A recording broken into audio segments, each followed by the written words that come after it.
گرد این صحنه که در میجگان است، یادگار زی خمارستان است.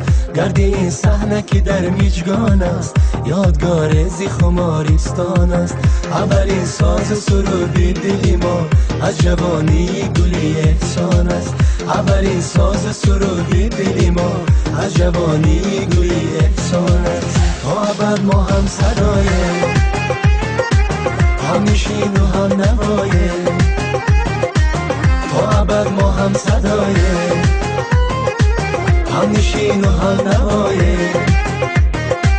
عاشقی شعر و سروده تا جهان است آشنایه. عاشقی شعر و سروده تا جهان است آشنایه.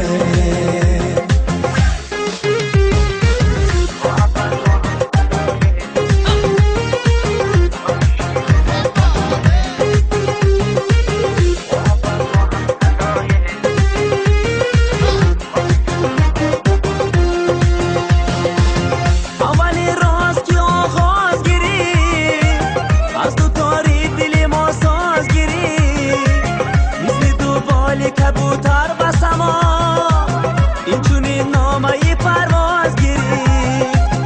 اولی راز که آغاز گیری، از تاری دلی ما ساز گیری. مثل دو بالی کبوتر بسما این چونین نامه پرواز گیری. تا ابد ما هم صدایه، هم نشین و هم نوایه. ما هم صدایه، هم نشین و هم نوایه. عاشقی شعر و سروده تا جهان است آشنایه. عاشقی شعر و سروده تا جهان است آشنایه.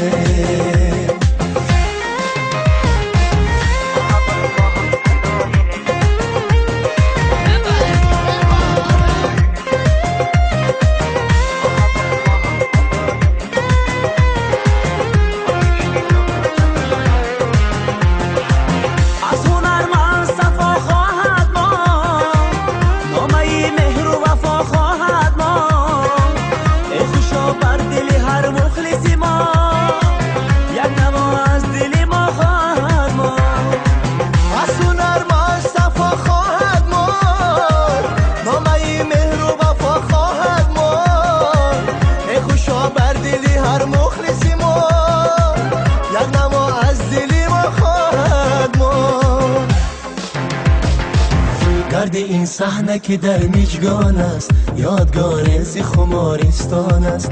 گرد این صحنه که در میجگان است، یادگار زی خمارستان است. اولین ساز سرودی دلی ما از جوانی گلی احسان است.